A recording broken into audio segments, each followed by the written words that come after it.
जय हिंद दोस्तों। कैसे हैं आप लोग। दोस्तों ये तो सबको पता है कि लालच बहुत ही बुरी बला होती है। लेकिन इस लालच के चक्कर में लोग इतना गिर जाते हैं कि वो सही और गलत की पहचान ही नहीं कर पाते। आज की कहानी हमारी इसी कॉन्सेप्ट पे आधारित है। जहाँ फिल्म की स्टार्टिंग में हमें एक पोस्टमैन दिखाया जाता है जो कि खैर नाम के एक बूढ़े आदमी के घर के बाहर जाता है ताकि वो उसे उसका लेटर दे सके।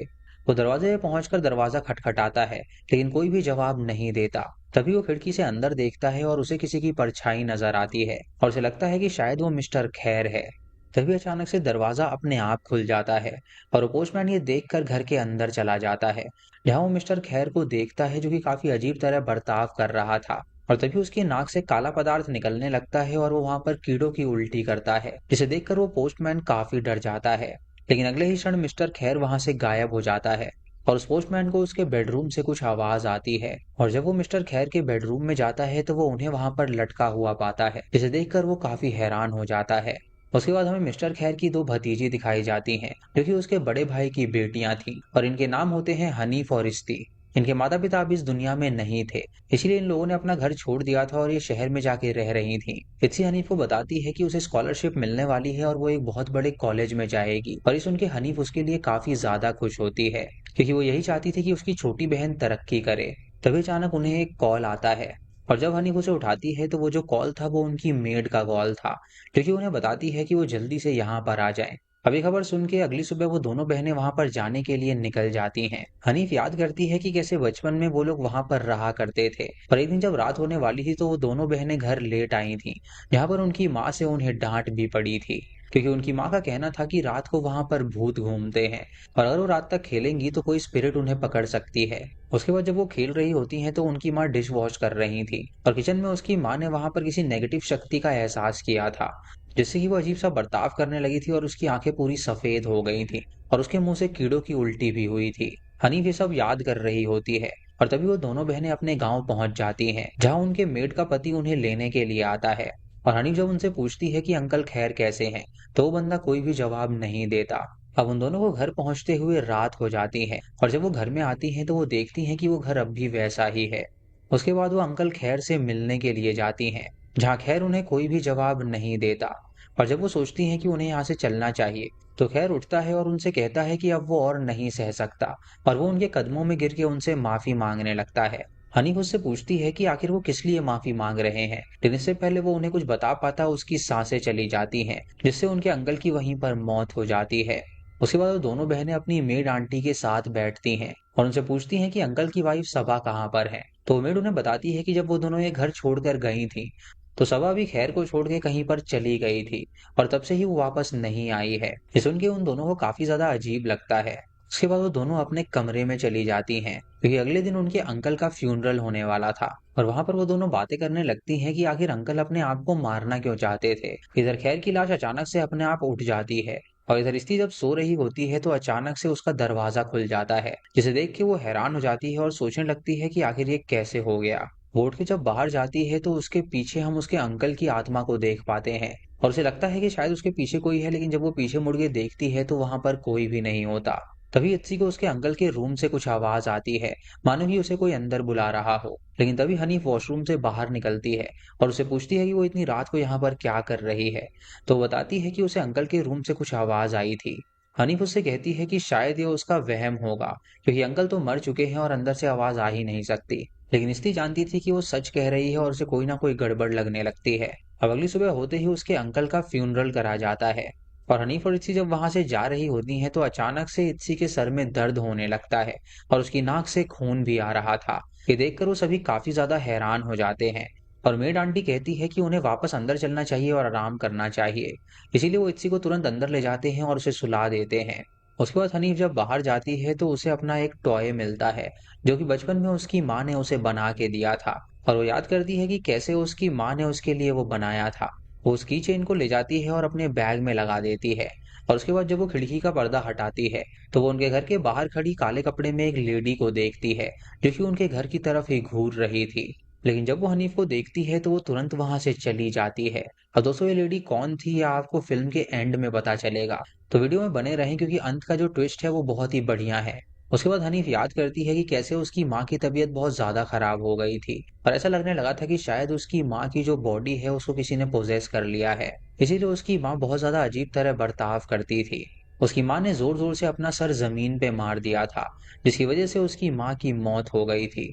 और वहां पे सिर्फ उनकी मेड आंटी थी जो कि उन्हें संभालती थी। हनीफ ये सारी बातें याद करके बहुत ज्यादा डर रही होती है। तो उसकी आंट उससे कहती है कि वो चिंता ना करे, वो अपने अंकल के लिए प्रे करे कि उनकी आत्मा को शांति मिल जाए। उसके बाद हनीफ उससे पूछती है कि आखिर आंटी सबा अंकल को क्यों छोड़ के गई थी। तो मेड उससे कहती है कि उसे ज्यादा कुछ तो नहीं पता, लेकिन अक्सर उन दोनों के बीच लड़ाइयां हुआ करती थी। और एक दिन जब वो सबा के रूम में खाना लेकर गई थी, तो उसने देखा था कि सबा की हालत बहुत ज्यादा खराब है और उसके शरीर के अंदर से कीड़े निकल रहे थे। लेकिन तभी उसके अंकल आए और उसने उसे कमरे से बाहर निकाल दिया और उससे कहा कि आइंदा वो उसकी बीवी के रूम में कतई ना जाए। हनीफ सुन के हैरान हो जाती है और उससे कहती है कि उसके पिता की मौत भी ऐसी ही हुई थी और उसकी माँ की मौत भी सेम पैटर्न में हुई है, यानी कि हमारी फैमिली में जरूर कोई ना कोई गड़बड़ है। तभी हनीफ के पास इस्ती आती है और उसे बताती है कि उन्हें यहाँ से चलना चाहिए क्योंकि उसे यहाँ पर कुछ गड़बड़ लग रही है। लेकिन हनीफ उससे कहती है कि ये भी उनका ही घर है, तो वो बिल्कुल भी ना डरे और निश्चिंत होकर रहे। रात को इत्सी जब अपनी प्रेयर्स कर रही होती है, तो अचानक से उसकी खिड़की अपने आप खुल जाती है और जब वो खिड़की के बाहर देखती है तो उसे अपने अंकल नजर आते हैं, जो कि उसका नाम लेकर उसे पुकार रहे थे। ये देखकर वो हैरान हो जाती है और जब हनीफ वहां पर आती है तो वो उसे सारी बात बताती है, लेकिन हनीफ को उसकी बात पर बिल्कुल भी विश्वास नहीं होता। उसके बाद हनीफ सारे खिड़की दरवाजे बंद करने लगती है और तभी अचानक उसे घर के बाहर अपना वो गुड्डा मिलता है, जो कि उसकी माँ ने उसे दिया था। ये देखकर वो हैरान हो जाती है और सोचने लगती है कि आखिर ये बाहर कैसे आ गया। और जब वो अंदर जाती है तो उसे इस्ती नजर आती है, जो कि काफी डरी हुई नजर आ रही थी। उसे रूम में ले जाती है और उसे सुला देती है।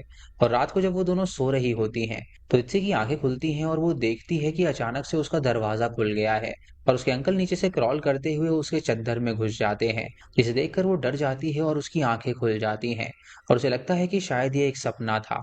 लेकिन तभी वो देखती है कि दरवाजा खुला हुआ था। अगले दिन हनीफ जब अपने घर का सामान देख रही होती है, तो उसे उसमें अपने पिता का कुछ सामान मिलता है। वो याद करती है कि जिस दिन उसके पिता की मौत हुई थी, तो पुलिस ने वो जो सामान था वो उसकी मेड आंटी को दिया था और उसे कहा था कि ये उसके पिता का सामान है। वो जब उस सामान को खोलती है तो उसके अंदर लकड़ी का कोई पैनी चीज होती है, जिसे देखकर वो समझ नहीं पाती कि आखिर ये क्या है। इधर स्त्री जब अपने रूम में होती है तो अचानक से उसे अजीब सा महसूस होने लगता है और उसकी नाक से काला पदार्थ निकलने लगता है। रात को जब हनीफ किचन में खाना बना रही होती है, तो इत्सी वहां पर आती है और उससे कहती है कि आज वो खाना बनाएगी और ये सुन के वो उसे किचन का सारा दामोदार दे देती है। और जब वो वापस डाइनिंग रूम में जाती है तो देखती है कि इस्ती वहां पर बैठी हुई है। ये देखकर वो हैरान हो जाती है और किचन की तरफ देखती है, तो वहां पर उसे दूसरी इत्सी नजर आती है।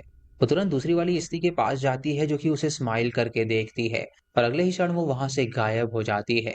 हनीफ ये देखकर बहुत डर जाती है और बाथरूम में जाके अपना मुंह धोती है और तभी बाथटब के अंदर से उसे कुछ आवाज आती है और वो देखती है कि उसके अंकल की आत्मा वहां से निकल के उसे घूर रही है। ये देखकर वो डर जाती है और तुरंत बाहर आ जाती है और बाहर उसे अपने अंकल के रूम से कुछ आवाज आती है। और जब वो उनके दरवाजे के की होल से देखती है, तो उसे वहां पर इस्ती नजर आती है, जो कि अपने अंकल के साथ बैठी हुई थी। ये देखकर वो दरवाजा खोलने की कोशिश करती है, लेकिन वो दरवाजा अपने आप खुल जाता है और हनीफ तुरंत अंदर जाके अपनी बहन को बाहर निकालती है और सामान पैक करके वो उससे कहती है कि उन्हें यहाँ से निकलना होगा। और जब वो उसे लेकर वहां से भाग रही होती है, तो अचानक से इस्ती वहीं पर रुक जाती है और हनीफ जब दूर जाती है तो अचानक से उसे भी सर दर्द होने लगता है और उसकी नाक से भी वो काला पदार्थ निकल रहा था। वो इस्ती से कहती है कि आखिर ये सब क्या हो रहा है, तो इस्ती उसे 40 दिन कह के बोलती है। ये सुन के हनीफ वहीं पर बेहोश हो जाती है और इस्ती उसे उठाकर अंदर ले जाती है। और अगली सुबह होते ही हनीफ को कुछ भी समझ में नहीं आ रहा था कि आखिर यहाँ पर चल क्या रहा है। वो इस्ती को कहती है कि इस घर में कोई ना कोई राज छुपा हुआ है, इसीलिए उन्हें वो राज का पर्दा फाश करना पड़ेगा। तभी वो जान पाएंगे कि आखिर वो इस घर से बाहर क्यों नहीं निकल पा रहे हैं। अब वो सभी वहां मौजूद सामान को चेक करने लगते हैं और तभी उन्हें एक बक्सा नजर आता है, जिसको जब वो खोलते हैं तो उसके अंदर एक लाल किताब थी, जिसको जब हनीफ पढ़ती है तो उसे एक स्वरूप के बारे में पता चलता है। उसे उस बुक के अंदर अपनी फैमिली फोटो भी मिलती है और उसके पीछे ये लिखा हुआ था कि उस श्राप के जरिए उस फैमिली को बहुत चोट पहुंचे। जब वो श्राप के बारे में पढ़ती है तो उसे ये पता चलता है कि दरअसल अगर किसी इंसान को कुछ पाना हो तो वो ग्रेव यार्ड में जाए और किसी की ग्रेव के ऊपर की मिट्टी को खा ले और उस मिट्टी को खाने के बाद उस ग्रेव की स्पिरिट उस इंसान की मदद करती है वो चीजें अचीव करवाने के लिए जो भी उसे चाहिए। और ये जो श्राप है ये 40 दिन तक रहता है और इस 40 दिन में वो स्पिरिट से कुछ भी करवा सकते हैं। अब ये पढ़ के उन दोनों बहनों को काफी ज्यादा अजीब लगता है और सोचने लगती हैं कि आखिर उनकी फैमिली पे ये श्राप किसने लगाया होगा। तभी हनीफ अपनी मेड आंटी को कॉल करती है और उनसे कहती है कि वो जल्दी से यहाँ पर आ जाए, लेकिन उसकी जो आवाज थी वो उस मेड आंटी को नहीं आ रही थी। और तभी एक डिमोनिक आवाज उनसे कहती है कि वो बाहर नहीं जा सकती। ये सुन के वो दोनों बहनें डर जाती हैं और तुरंत वहां से भागने की कोशिश करती हैं, लेकिन कुछ ही दूर जाने पर उन्हें एक झटका लगता है और वो नीचे गिर जाती हैं, जिससे वो समझ जाती हैं कि वो लोग यहाँ से नहीं जा सकती। बेहोश होने से पहले हनीफ अपनी आंटी सबा को अपने सामने देखती है और जब उन दोनों बहनों की आंखें खुलती हैं तो वो अपने आप को बेडरूम में पाती हैं, जहां पर अब रात हो गई थी और उनके घर में कोई भी मौजूद नहीं था। वो दोनों अपनी सबा आंटी को ढूंढने लगती हैं और उन्हें उनकी परछाई नजर आती है तो वो उसके पीछे जाती हैं, लेकिन अगले ही क्षण वो परछाई गायब हो जाती है। तभी उन्हें खिड़की के बाहर जंगल के पास अंकल आते हुए नजर आते हैं, जिसे देखकर वो डर जाती हैं और स्त्री बाथरूम में जाके उल्टी करती है और उसकी बहन उसे सहारा देने के लिए उसके पास आती है। अब रात को जब वो दोनों सो रही होती हैं तो अचानक से हनीफ उठती है और खिड़की के बाहर देखती है जहां पर उसके अंकल की आत्मा उसे घूर रही थी। तभी स्त्री उठती है और उससे कहती है 40 दिन, और ये कह के वो अचानक से सो जाती है। और हनीफ को समझ में नहीं आता कि आखिर ये सब क्या हो रहा है। अगली सुबह होते ही वो घर के बाहर जाती हैं और मदद के लिए चिल्लाने लगती हैं, लेकिन वहां पर कोई भी नहीं होता जो कि उनकी आवाज सुन पाए। इधर उनकी मेड आंटी उनके लिए काफी परेशान हो रही थी और वो जब उन्हें कॉल मिलाती है तो उनके घर का नंबर भी नहीं लग रहा था। इसीलिए वो डिसाइड करती है कि वो खुद ही वहां पर जाएगी और देखेगी कि वो बच्चियां सही सलामत हैं या नहीं। इधर हनीफ और इश्ती सोचने लगती हैं कि आखिर उनकी फैमिली ने ऐसी क्या गड़बड़ करी थी कि उनके इतने दुश्मन बन गए थे, और ऐसा कौन था जिसने उनकी फैमिली पे ये श्राप डाला है। वो याद करती हैं कि उनके डैड और उसकी माँ ये प्रॉपर्टी बेचना चाहते थे, लेकिन उसके अंकल खैर और उसकी बीवी साबा हमेशा से इसके खिलाफ थे। तो हो सकता है कि शायद अंकल ने ही वो ग्रेव वाला श्राप किया हो ताकि उनकी फैमिली नष्ट हो जाए और ये प्रॉपर्टी ना बिक सके। हनीफ ये सब सोचकर बहुत ही ज्यादा गुस्सा करती है और वो चिल्लाकर अंकल की आत्मा से कहती है कि अगर वो चाहे तो वो उसे ले जा सकते हैं, लेकिन वो उसकी बहन को छोड़ दें। लेकिन वो आत्मा कोई भी रिस्पॉन्ड नहीं कर रही थी, जैसे कि वो दोनों बहनें वहीं पर रोने लगती हैं। तभी अचानक से अंकल के बेड के नीचे उन्हें कुछ नजर आता है और जब वो उस बेड को हटाती हैं तो उन्हें वहां पर कच्ची मिट्टी नजर आती है, जिसे देखकर वो दोनों काफी ज्यादा हैरान हो गई थी। तभी हनीफ एक खुरपी लेकर आती है और उसे खोदने लगती है और उसके अंदर उन्हें एक नेकलेस और एक लाश मिलती है, जिसे देखकर वो हैरान हो जाती हैं। और जब वो नेकलेस को ध्यान से देखती हैं तो उन्हें पता चलता है कि वो आंटी सबा की नेकलेस थी, यानी कि उस ग्रेव में जो लाश है वो आंटी सबा की है। ये देखकर वो हैरान हो जाती हैं और तभी उन्हें किचन से आवाज आती है और जब वो किचन में पहुंचती हैं तो वहां पर उनकी मेड आंटी आ गई थी, जो कि उनके लिए सब्जियां काट रही थी। हनीफ उसे सारी बात बताती है और उसे उस रेड बुक के बारे में कहती है, तो आंटी उससे कहती है कि वो यहाँ से नहीं जा सकती। तभी वो पीछे मुड़ती है और उसकी आंखें सफेद हो गई थी और सब्जियों के साथ साथ अपनी उंगलियां भी काट लेती है, जिसे देखकर वो दोनों बहनें डर जाती हैं और वहां से बाहर आती हैं। और तभी उनके सामने असली वाली आंटी आ जाती हैं, क्योंकि उनसे कहती हैं कि उन्हें उसकी चिंता हो रही थी इसीलिए वो यहाँ पर आ गई। पर ये सुन के वो दोनों बहनें उनके गले लग जाती हैं। अब हनीफ और इत्सी उन्हें सारी बात बताती हैं और हनीफ उसे अपने पिता का वो सामान भी दिखाती है जो कि मरने से पहले पुलिस वाले ने उसे दिया था। आंटी उस सामान को जब देखती है तो उसके पीछे उसे एक लेटर मिलता है, जिसे देखकर वो समझ जाती है कि ये किसी तरह का मंत्र है और उस मंत्र में ये लिखा था कि डार्कनेस ही डार्कनेस को काटती है। और ये देखकर वो उनसे कहती है कि उसके पिता जरूर किसी शमन के पास गए होंगे जिन्होंने उसे ये दिया होगा किसी बुरी शक्ति को खत्म करने के लिए। हनीफ उनसे कहती है कि यहाँ पर उनके अंकल की आत्मा है जिसने वो ग्रेव की मिट्टी खाई है और यहाँ पर वो उन्हें परेशान कर रही है। लेकिन मेड आंटी उनसे कहती है कि उसके अंकल बहुत अच्छे इंसान थे, तो उन्होंने ही उन दोनों को अपने से दूर भेजा था। यानी कि जो श्राप है वो उसके अंकल ने नहीं करवाया है बल्कि किसी और ने ही करवाया है। अब उसके बाद हनीफ किचन में जाती है और कुछ खाना बनाने लगती है और उसकी आंटी इस्ती के साथ बेडरूम में होती है, जहाँ इस्ती बहुत ही अजीब तरह बर्ताव करने लगती है और आंटी पे अटैक कर देती है। और हनी जब वहां पर पहुंचती है तो आंटी को बेहोश पाती है और उसके बाद वो इस्ती को ढूंढने लगती है, जहां पर उसे अपने अंकल की आत्मा नजर आती है जो कि उससे कहते हैं कि वो यहाँ से चली जाए। तभी अचानक उसे अपनी आंटी सबा की आत्मा नजर आती है जो कि उससे कहती है कि उसने ही वो श्राप किया था, क्योंकि वो नहीं चाहती थी कि उसके माता पिता ये प्रॉपर्टी बेचें और जब वो इतने सालों बाद यहाँ पर आए हैं तो वो उनको भी खत्म कर देगी। उसकी आत्मा उसे परेशान करने लगती है और उसे बहुत डराती है और जब वो एक रूम में जाती है तो वो अपनी बहन को हवा में लेविटेट करता हुआ पाती है। तभी हनीफ के सामने सबा की आत्मा आती है और जोर से चिल्लाती है, जिससे कि हनीफ नीचे गिर जाती है और बेहोश हो जाती है। उसके बाद सबा की आत्मा हनीफ को विजन दिखाती है, जहां उसे बताती है कि उसके पिता ने ग्रेव की मिट्टी खाते हुए उसे देख लिया था और इसीलिए वो समन के पास गए थे और वहां पर एक औजार तैयार करवाया था, लेकिन इससे पहले वो उसे मारने के लिए घर पहुंचते, उसने रास्ते में ही उन्हें पोजेस कर लिया और उन्हें जान से मार डाला। जब हनीफ की आंखें खुलती हैं तो ये विजन देखकर वो हैरान हो जाती है और उसकी आंट वहां पर आती है और उसको सारी बात बताती है और उसे कहती है कि इस लकड़ी से उसे अपनी आंट की आत्मा को मारना होगा। तभी उसकी आत्मा आंटी को घसीटती है और वो बेहोश हो जाती है और सबा की जो आत्मा होती है वो दीवार पे चलने लगती है। लेकिन जब वो हनीफ पे अटैक करने वाली होती है तो हनीफ उस लकड़ी को उसके पेट में घुसा देती है, जिससे उसकी आत्मा जल जाती है और भस्म हो जाती है, जिससे कि हनीफ, इत्सी और उस मेड आंटी की जान बच जाती है। उसके बाद हमें अगले दिन का सीन दिखाया जाता है जहां पर हनीफ और उसकी बहन तैयार थी अब वहां से जाने के लिए। लेकिन जब वो बाहर जाने के लिए दरवाजा खोलती हैं तो उनके गेट पर वो ब्लैक कपड़ा पहनी हुई लेडी आ जाती है, जिसे हनीफ ने खिड़की के बाहर देखा था। वो लेडी उससे कहती है कि वो यहाँ पर अपनी लाल किताब वापस लेने के लिए आई है और वो उनसे ये भी कहती है कि वो 40 दिन से पहले यहाँ से नहीं जा सकती। और ये कहते ही वो अचानक से वहां से गायब हो जाती है और ये दोनों बहनें ये देखकर डर जाती हैं।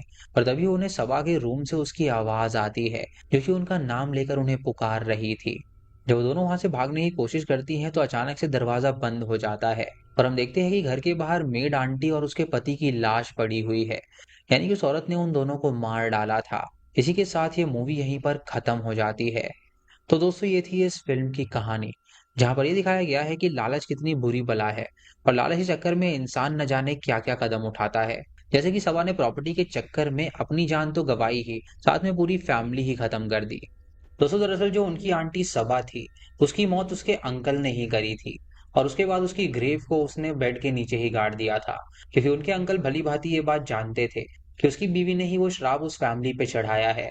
इसीलिए वो नहीं चाहते थे कि वो श्राप आगे बढ़े और उन लड़कियों को परेशान करे। इसलिए उन दोनों लड़कियों को उन्होंने अपने से दूर भेज दिया था ताकि सबा उन्हें परेशान ना कर पाए। और इन लड़कियों को उनके अंकल की आत्मा इसीलिए नजर आ रही थी क्योंकि उसकी आत्मा उन्हें बार बार आगाह करने की कोशिश कर रही थी ताकि वो इस घर से चली जाएं। तो दोस्तों ये थी आज की वीडियो। आपको ये वीडियो कैसी लगी हमें कमेंट सेक्शन में जरूर बताइएगा। चैनल पे नए हैं तो इसे सब्सक्राइब करें और बेल आइकन दबाएं नोटिफिकेशंस के लिए। और दोस्तों वीडियो को लाइक और शेयर करना बिल्कुल मत भूलिएगा। तो मैं मिलता हूँ आपको अगली वीडियो में। तब तक के लिए जय हिंद।